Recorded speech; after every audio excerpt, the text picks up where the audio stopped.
In a small office at Wilton Park in Buckinghamshire, sometime in the summer of 1945, a captured German field marshal answered a question put to him by a British interrogator. The man was Gerd von Rundstedt. He was 69 years old, recovering from a heart attack he had suffered during his initial questioning, and he had been a soldier in 3 different German armies for more than 50 years. The interrogator wanted his honest assessment of the Atlantic Wall, the vast belt of concrete fortifications Rundstedt had been responsible for from his headquarters at Saint-Germain-en-Laye outside Paris. Rundstedt did not hedge. The wall, he said, had been a gigantic bluff. From the Scheldt estuary down to the Seine it had real strength. Below that, into Brittany and toward the Spanish border, was, in his words, a dreary situation, with really nothing at all. To look at it for yourself in Normandy, he said, was to see what rubbish it had been. And then he said something stranger. He said that the enemy had probably known more about the wall than the men who built it. He said it without anger. He had nothing to gain by saying it, and he was not the kind of man who flattered his captors. He was simply describing what he had concluded by the spring of 1944, more than a year before the war ended. The men trying to break his wall could see it more clearly than the men holding it. That should not have been possible. The Atlantic Wall was the largest defensive construction project of the 20th century, built by the most security-conscious regime in Europe, defended by the Wehrmacht and patrolled by the Gestapo. 17 million cubic meters of concrete had gone into it, 1.2 million tons of steel. Hundreds of thousands of workers, mostly French civilians and forced labourers under the Organisation Todt, had spent 4 years pouring it into place. And yet, by the morning of June 6, 1944, the lieutenants and sergeants coming ashore at Vierville and Colleville and La Rivière had maps in their pockets that showed German positions their German occupants did not know had been logged. They had the spacing of beach obstacles down to the foot. They had the type and field of fire of bunkers no Allied soldier had ever seen. They knew which minefields were real and which were dummies. How a wall stretching from the Arctic Circle to the Pyrenees came to be better understood by its enemies than by its garrison is a story that has never been told the way Rundstedt himself told it. It runs from a Caen housepainter on a stepladder to a midget submarine off Omaha Beach to a manor house in Buckinghamshire, where the men who lost the war were quietly being recorded by men who had won it. The interesting question is not how the Allies learned what they learned. It is why the Germans, having built the thing, never quite managed to see it themselves. To understand what Rundstedt had inherited when he was reappointed Commander-in-Chief West in March 1942, you have to understand a quarrel that had been running inside the German General Staff for more than 100 years. It was a quarrel about walls. The German army had a long memory about fortified lines. It remembered the chain of fortresses along the Rhine that had failed against Napoleon.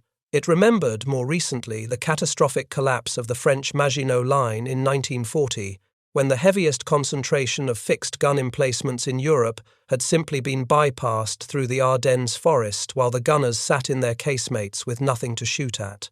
The lesson the German staff had drawn from these episodes, going back to the writings of Helmuth von Moltke the Elder in the 1860s, was straightforward. Fixed defences were a trap. They concentrated resources. They told the attacker exactly where to come and exactly where not to come, and they almost never held against a serious enemy with the freedom to manoeuvre around them. Rundstedt had absorbed that lesson all his life. He had grown up in a Prussian military family, entered the army in 1892, and risen through the staff system that had produced Schlieffen and Hindenburg before him. By the time Hitler came to power in 1933, he was already a senior general with strong views, and his views on coastal fortification were the orthodox views of his generation. You did not stop a serious invasion at a wall. You stopped it in open ground, with mobile reserves and armour, in the period after the enemy had committed himself and before he had consolidated his beachhead. This was the doctrine. It had worked in 2 world wars. And in March 1942, when Hitler issued Führer Directive 40 and ordered the construction of an unbroken defensive line from northern Norway to the Bay of Biscay, Rundstedt knew the doctrine was being violated. He could do little about it. Hitler had personally signed the directive. The directive itself reveals what the wall was meant to be. It spoke of denying the enemy access to the European coast and of safeguarding the sea entrances to protected waterways. It did not speak of defeating an invasion.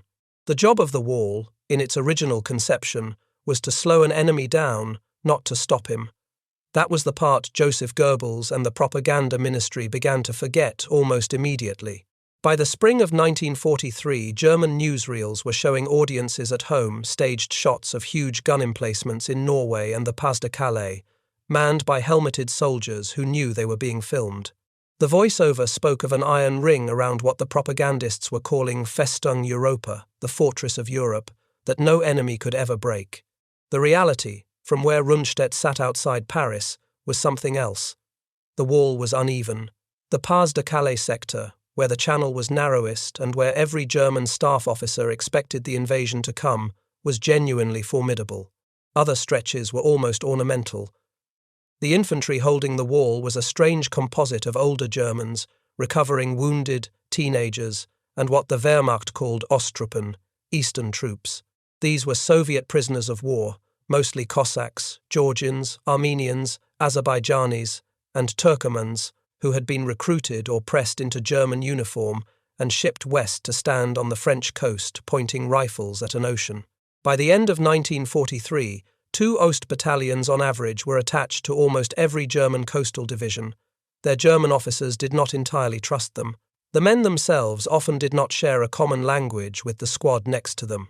In late October 1943, after weeks of personal inspection along the coast, Rundstedt sat down and wrote a long, blunt memorandum that he sent through Field Marshal Wilhelm Keitel to Hitler himself.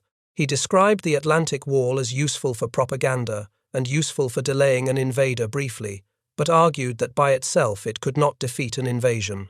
The only hope of a successful defence in the West, he wrote, lay in mobile armoured reserves held inland, ready to counterattack the moment the enemy committed himself to a beach.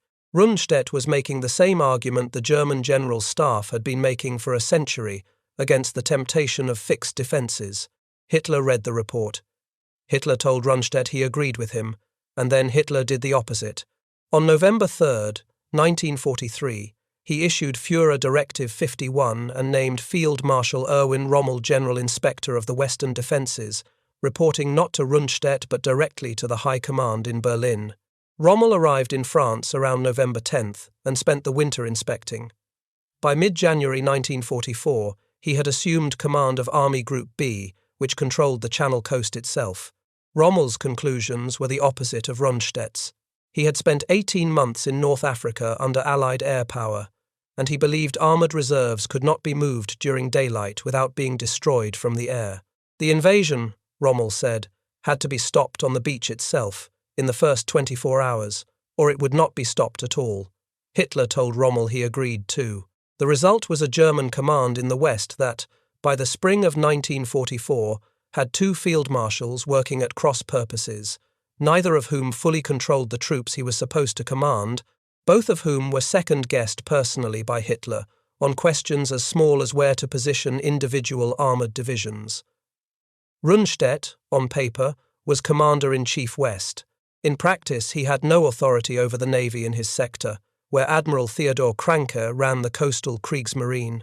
He had no authority over the Luftwaffe in his sector, where Field Marshal Hugo Sperl ran Luftflotte 3.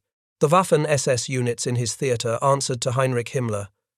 The Organisation Todt, which actually built the wall, answered to Albert Speer.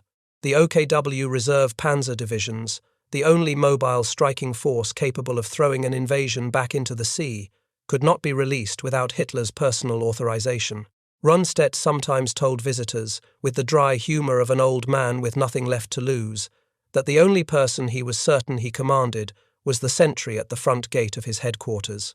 While the German command in the West was tying itself in knots, the men who would attack the wall were doing something else. They were taking it apart on paper. The first part of that effort had begun in a place no German officer would have thought to watch. In March 1942, the British Broadcasting Corporation, working with the Combined Operations Headquarters in London, made an appeal over the air to the citizens of the United Kingdom. The appeal asked for one strange thing. It asked for old holiday photographs and postcards of the European coast, anything between Norway and the Pyrenees, anything from before the war. The British public sent in millions of pictures and cards. They came in shoeboxes and brown paper parcels tied with string, with handwritten notes attached. A photograph of a couple on the sand at Luc-sur-Mer in 1937, a postcard of the harbour at Ouistreham, a snapshot of children eating ice cream on the seafront at Vierville. The intelligence officers sorted them by location and cross-referenced them with French maps. They built up, picture by picture, an image of every beach the Germans were about to fortify. They could measure the slope of the sand. They could see how high the seawall was. They could see where the access roads came down and where the shingle banks rose. In some cases, they had a postcard taken from the same angle at which a German propaganda film unit later photographed a new bunker, and they could measure how the bunker had altered the original view. It was, in its way, the largest piece of crowdsourced intelligence collection in the history of war up to that date. It cost almost nothing. The Germans never knew it had happened. While the postcards were arriving in London, a far more dangerous form of reconnaissance was beginning on the other side of the Channel. In the summer of 1940, days after France fell, Charles de Gaulle in London had appointed a young officer named André Duhavrin, who used the cover name Colonel Passy, to build, from nothing, a free French intelligence service. Duhavrin had no agents, no budget, and almost no equipment. What he had was a single conviction. He believed the Allies would eventually return to France, and that when they did, they would need to know what was waiting for them on the coast. Out of his small London office, the work of producing that knowledge was farmed out to a network of ordinary people in occupied France. The intelligence service that became responsible for the Atlantic Wall was called Centurie.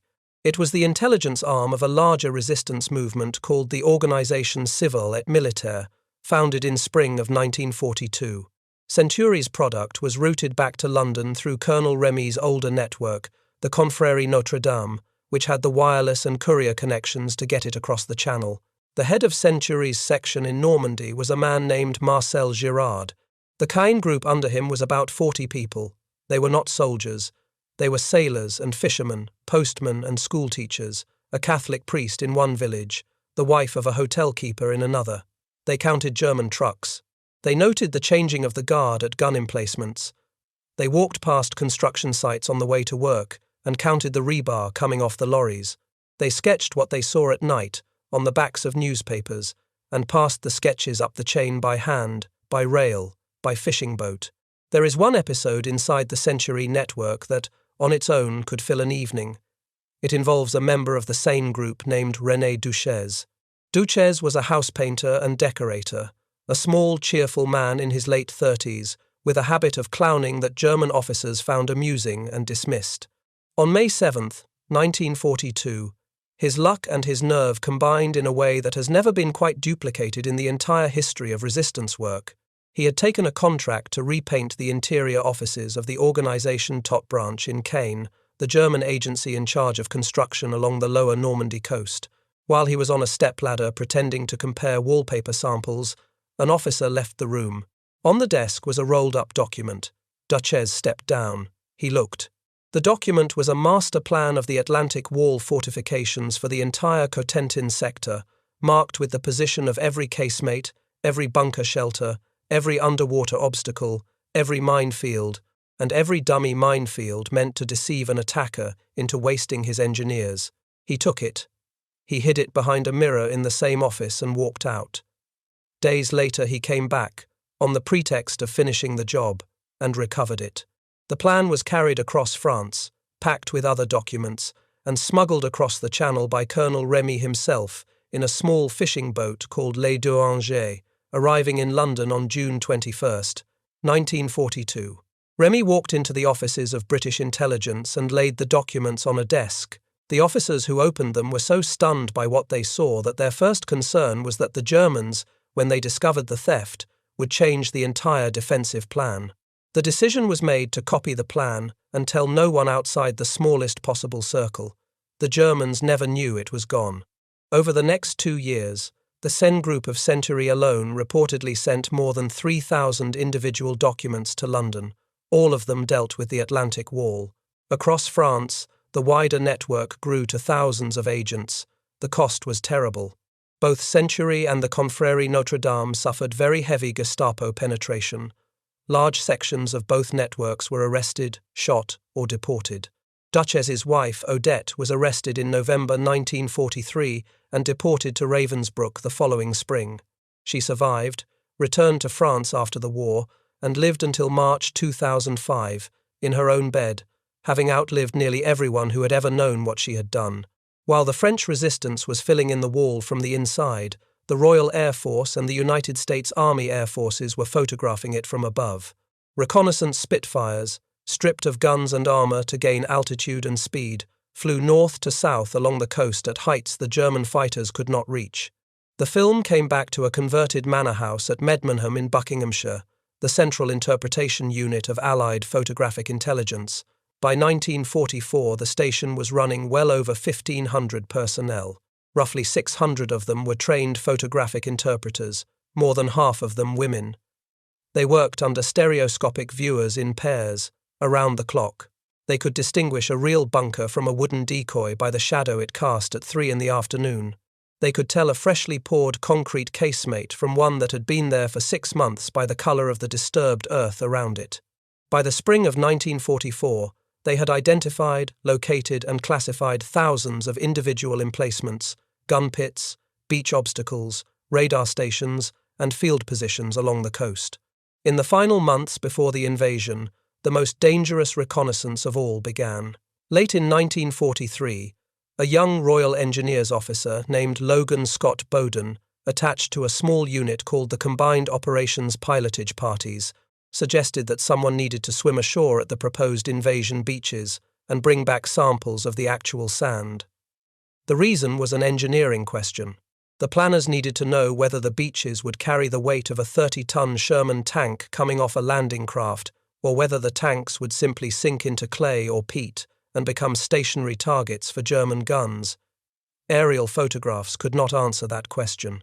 There was no other way to find out for certain. On the night of December 31st, 1943, Scott Bowden and a Royal Marine Sergeant named Bruce Ogden Smith carried out the first such reconnaissance, swimming ashore in Operation KJH at what would become the eastern end of Gold Beach near Vers-sur-Mer. They returned with their samples. Then, on the night of January 17th, 1944, they went back. This time they went in a far more dangerous way. They were carried across the channel in a midget submarine, X-20, a vessel only 51 feet long, crewed for the operation by 5 men crammed into a hull about the size of a small bus. The skipper was Lieutenant Ken Hudspeth. With him were Sub-Lieutenant Bruce Enzer, the COPP Commander Lieutenant Commander Nigel Clogstoun Wilmot, and the 2 swimmers, Scott Bowden and Ogden Smith. The X-20 took them within 400 yards of what would later be called Omaha Beach. Scott Bowden and Ogden Smith pulled swimming suits over their woolen underwear and slipped into the water. They moved on hands and knees in the dark, scooping samples into rubber tubes labelled by location. At one point, Scott Bowden, lying flat behind the shingle, looked up and saw a single line of footprints ahead of him in the sand, and then a torch beam at the back of the beach. A German sentry was walking the line less than 200 yards from him. He waited. The sentry moved on. He continued his work. He swam back. The X-20 submerged and went home. The samples came back to England. They were analysed by soil scientists working with the D-Day planning teams, with the crystallographer J.D. Bernal as the senior figure on beach trafficability. The results confirmed that the proposed American beaches would carry the weight of armour. That single piece of information shaped the entire assault plan for what would later be called Omaha. Without the rubber tubes from the X-20, the planners would have had to guess. By the spring of 1944, all of these streams of information were flowing into a single building in St. James's Square in London, called Norfolk House, where the cartographers and intelligence officers of the Supreme Headquarters Allied Expeditionary Force were assembling them into a set of maps unlike any maps that had ever existed. The maps were called BIGOT maps, after the security classification that controlled them. The classification was above top secret. Only a few thousand people across the entire Allied effort were cleared to see them. The maps themselves looked at first glance like ordinary topographic charts of the Normandy coast, with roads, towns, contours and tide markings printed in the usual colours. But over the base layer, in coloured overprint, Every piece of intelligence the Allies had gathered was marked in tiny, precise notation. The position, type, and field of fire of every observed German bunker, anti-tank ditch around strongpoint, hedgehogs spaced 30 to 35 feet apart, probably mined, drainage ditch, the depth of the water at low tide and at high tide, the location, on Omaha Beach alone, of more than 200 individual obstacles by category and spacing. The maps were issued in versions and revisions, the way Ordnance Survey sheets are issued. The surviving Omaha East and Omaha West sheets, on which the United States 1st Infantry Division would land in the Easy Red and Fox Green sectors below Colville, were drawn at 1 to 25,000 on base sheets 79 and 80 of the British General Staff Geographical Service series. The Beach Obstacle overprint editions carried updates as late as May 12th and May 30th, 1944, only days before the assault. When a security failure during the practice landing called Operation Tiger off the Devon coast in late April left 10 BIGOT-cleared officers missing in the water, Eisenhower personally ordered that all 10 bodies be recovered before the invasion could proceed. He could not risk one of them having been captured alive. The result was that Eisenhower's planning staff had a more accurate picture of the Normandy sector of the wall than the German divisions actually defending it. German engineers received frequent updates about new construction in their own zones. They did not receive systematic, comprehensive updates about fields of fire across battalion boundaries, or about the dead ground between adjoining bunkers, or about precise obstacle spacing in neighboring sectors. The Allies had all of it, on a single sheet, kept current. Between the resistance, the photo interpreters, the swimmers, and the cartographers, they had built a unified picture of the wall that no German general had ever assembled. That is what Rundstedt would mean when he sat in a British prisoner of war facility in 1945 and said, almost matter-of-factly, that the enemy had known his wall better than the men who built it. He was not being clever. He was telling a fact he had begun to suspect long before the invasion came. There are anniversaries no one announces and faces no one prints in newspapers. The fishermen who sailed Les Douangers across the channel with the Seine documents, the young resistance women who sketched coastal batteries on the backs of grocery lists, the Medmenham photographic interpreters, mostly women in their 20s, who spent the war in dim huts staring at black and white prints under stereoscopic viewers and signed the Official Secrets Act and never told their families afterward what they had done. None of them are in the textbooks. Most of them never received a medal. If you have read this far, a like on this video keeps the memory of work like that alive a little longer, and I am grateful for it.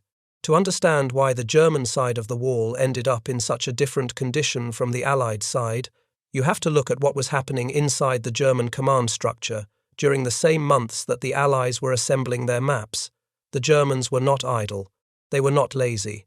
They were not, individually, less competent. They were working inside a system that had begun to break under its own weight. The first problem was Hitler. By 1944, the dictator had taken personal control of operational decisions in the West to a degree that would have been unthinkable in 1940. He decided where individual divisions would be placed. He decided which panzer reserves could be moved without his explicit authorization. He decided, on a level of absurd specificity, the sequence in which certain coastal batteries would be camouflaged. Field commanders who suggested alternatives were ignored or replaced. Rundstedt, who had been dismissed once already in 1941 after a disagreement on the Russian front, knew that another open clash with Hitler would end his career. So did everyone around him. So men who knew better stopped saying so out loud. The second problem was the absurd fragmentation of authority. Rundstedt commanded the army in the West, but the Channel sector itself was Rommel's, and Rommel reported sometimes to Rundstedt and sometimes around him. The Kriegsmarine answered to Kranke. The Luftwaffe answered to Sperl. The SS answered to Himmler. The Organisation Todt answered to Speer. The reserve panzers answered to Hitler. There was no officer at any level below the dictator himself who had a unified picture of all the forces along the coast. When General Bodo Zimmermann, the senior operations officer at Rundstedt's headquarters, sat down after the war to write his account for the United States Army's Foreign Military Studies program, he described his commander as gravely concerned from 1942 onward because neither the field forces nor the fortifications, in his judgment, were adequate. The third problem was who actually manned the wall. Rommel's inspections in early 1944 found that many static infantry divisions had no transport at all, not even horse-drawn wagons. Their soldiers were a mix of older men, recovering wounded, and Osttruppen battalions whose loyalty in a crisis was uncertain. The senior non-commissioned officers, the backbone of any infantry unit, had been bled away year after year on the Eastern Front. Their replacements were younger and far less experienced. In Hans von Luck's account of his command at 21st Panzer Division, written years later, the static divisions along the Channel coast were not regarded by their own neighbours as units that could defeat a serious landing. They were there to soak up the first attack, slow it down, and signal the inland reserves. Even the men holding the wall did not believe in it. Now stack those three problems against the Allied effort. The Allies had unified command under Eisenhower. They had inter-service cooperation that had been forced to work, painfully, since 1942. They had a single intelligence picture, a single set of maps, a single deception plan.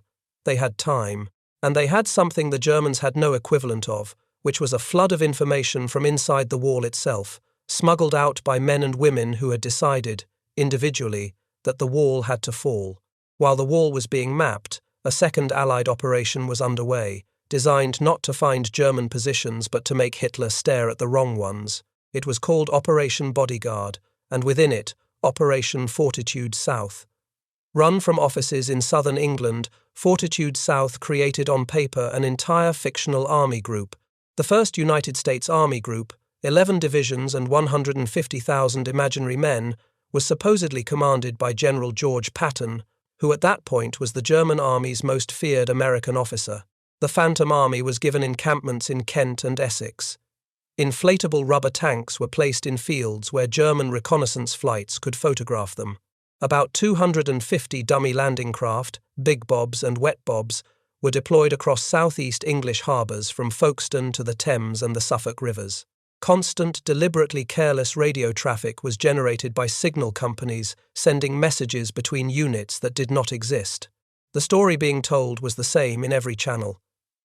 The real invasion would come at the Pas de Calais, the shortest crossing point. Whatever happened anywhere else would be a feint. The Germans believed it.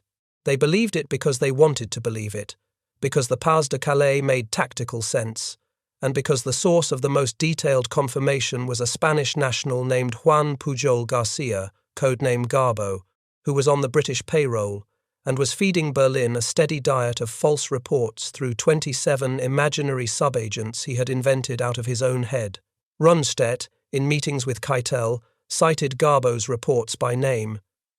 So did Hitler. The German 15th Army, with as many as 19 divisions, sat in the Pas de Calais sector before, during, and for weeks after the actual landings in Normandy, waiting for an invasion that would never come. When it came, on June 6th, the men on the wall in Normandy met an enemy who already knew the ground. The American Rangers at Pointe du Hoc climbed cliffs at the right place because aerial photographs had been studied for months.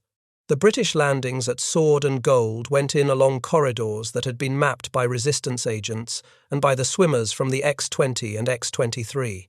Even when the German defence was ferocious, as it was at Omaha, the failures of the assault were tactical rather than strategic. The Allies were not surprised by what they found. They had seen most of it already. Almost a year later, the war in Europe ended.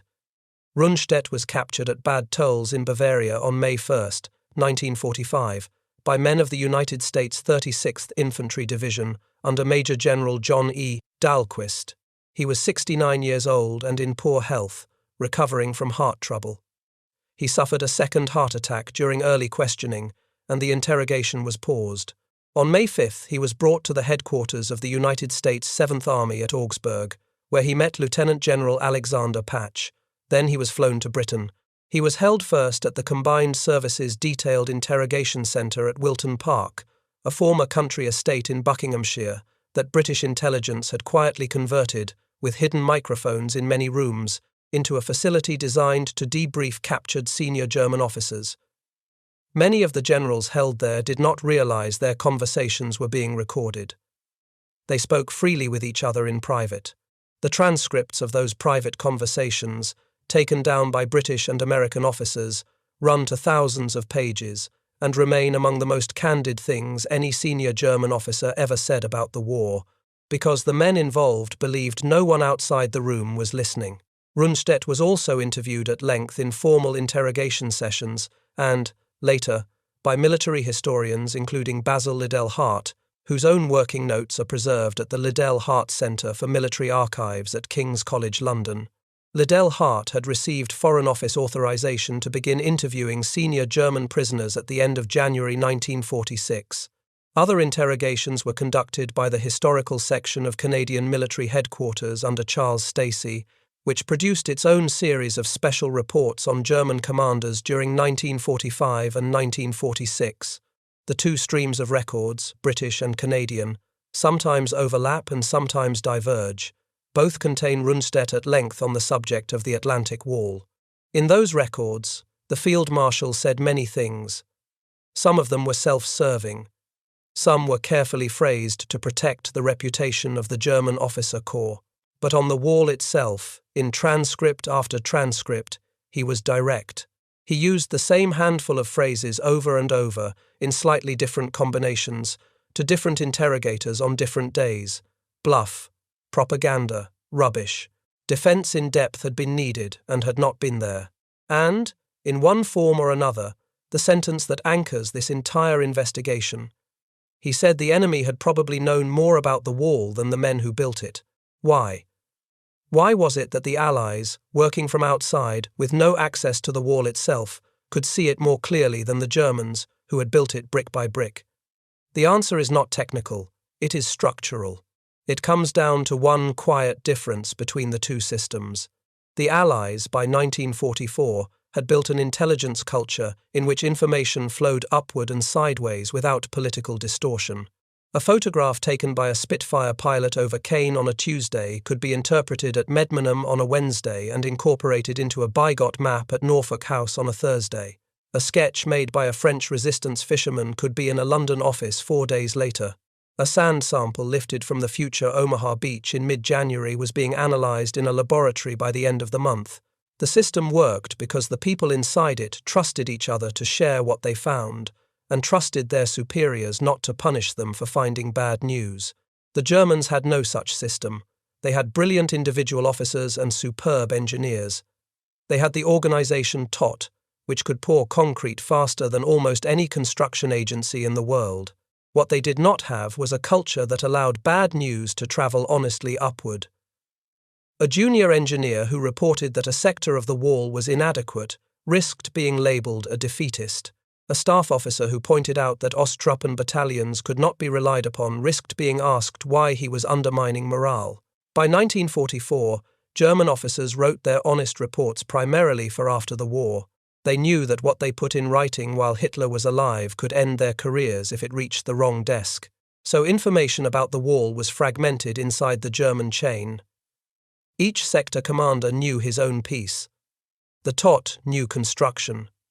The Kriegsmarine knew the gun batteries. The infantry divisions knew the troops manning the trenches. No one above the divisional level had a unified picture, because a unified picture would have shown that the wall, taken as a whole, did not work. The Allies, working from outside, were under no such pressure. They wanted the truth. They built systems to find it. They found it. There is a particular kind of document in the British and Canadian archives, in the Royal Air Force Museum at Hendon, and in the Liddell Hart Centre at King's College London, that survives in faded carbon copy. It is paper. It is an interrogation transcript, in which the Field Marshal is asked about Allied air action over Overlord. His answers are tired. He acknowledges that German forces were ill-equipped and disorganised on D-Day. He acknowledges that the wall was a bluff. He acknowledges that the enemy had known it. These are some of the quiet documents of the Second World War. They do not appear in the newsreels of 1945. They do not show up in the standard memoirs that the German generals later wrote for sale in West Germany in the 1950s, where the story of the war was retold with a great deal more dignity. But they are there, on file. They are what the men actually said when the camera was off. There is a final answer to the question that opened all of this. How does a wall that runs from the Arctic Circle to the Pyrenees, manned by hundreds of thousands of men, end up better understood by its enemies than by its defenders? It does not happen because the enemy is more clever. It happens because the enemy is more willing to look. The Allies looked at the Atlantic Wall from every angle they could reach. They sent swimmers. They sent photographers. They sent painters with fake wallpaper samples. They asked their own civilians for old holiday snapshots. They built a single picture and they kept updating it. The Germans, meanwhile, built the thing itself, but they did not build a culture that could see it whole. By the time Rundstedt admitted the truth in a quiet British interrogation room in 1945, the truth had been visible for 2 years to anyone with a BIGOT clearance and a desk lamp. Rundstedt himself is a more complicated figure than the simple villain of post-war memory. He was a Prussian aristocrat who had served 3 Kaisers and a Führer. He had distrusted Hitler from the beginning and served him anyway. He testified at Nuremberg about subjects he should have known nothing about, and tried to claim, unconvincingly, that he had not. After his interrogation period, he was held in British custody in Germany, pending possible war crimes charges. He was charged on January 1, 1949, declared medically unfit to stand trial in May, and formally released later that same month. He moved to Hanover with his wife Bela. She suffered a stroke in January 1952 and died in October. Rundstedt himself died on February 24, 1953. Old comrades, including General Gunther Blumentritt, raised money in his last years to pay for nursing care. He was 77. What he left behind, beyond the campaigns and the captured photographs, was a single sentence. The enemy had probably known more about the Atlantic Wall than the men who built it. He said it in private. He said it in interrogation. He said it more than once, to more than one interrogator, in slightly different words, across 1945 and 1946. It was not a slip. It was, by the end, his settled view. Most of the people who proved him right are not in the textbooks. Logan Scott Bowden survived the war and lived a long life, occasionally giving talks about Postage Able to small audiences who had never heard of it. Bruce Ogden Smith continued in the Royal Marines. André Duavrin, Colonel Passy, returned to a quiet civilian life in post-war France. Marcel Girard kept the surviving members of his network in touch through a small annual reunion for decades. René Duchez, the Caen housepainter who walked out of an Organisation Todt office with a roll of fortification plans hidden behind a mirror, died in April 1948, at 45 years old, his health broken by the years of stress and clandestine work. A street in Caen, near the Rue Colonel Remy in the district around the Memorial pour la Paix, is now named after him. His wife, Odette, who had been deported in his place, came home and outlived him by more than half a century. At Medmenham, more than 1,000 men and women had passed through the photographic interpretation huts during the war. The vast majority of the interpreters were women. Their names appear, where they appear at all, on a single bronze plaque at Danesfield House. They had signed the Official Secrets Act, and the act did not expire because the war did. Some of them lived into the 1990s, took their grandchildren to Sunday lunch, and died without their families ever quite knowing what they had done in their 20s. Across France, very large sections of the Centurie and Confrérie Notre Dame networks were destroyed by the Gestapo before the war ended. The dead include fishermen from Normandy ports whose names appear in dusty municipal registries and nowhere else. The Atlantic Wall, the thing they all worked against, still stands in fragments along the coasts where they fought it. Some has fallen into the sea. Some has been swallowed by dunes. Some is preserved as memorial, especially at the Todt Battery near Cap Gris-Nez and at Longnes-sur-Mer in Normandy, where 4 casemates and the original guns can still be seen.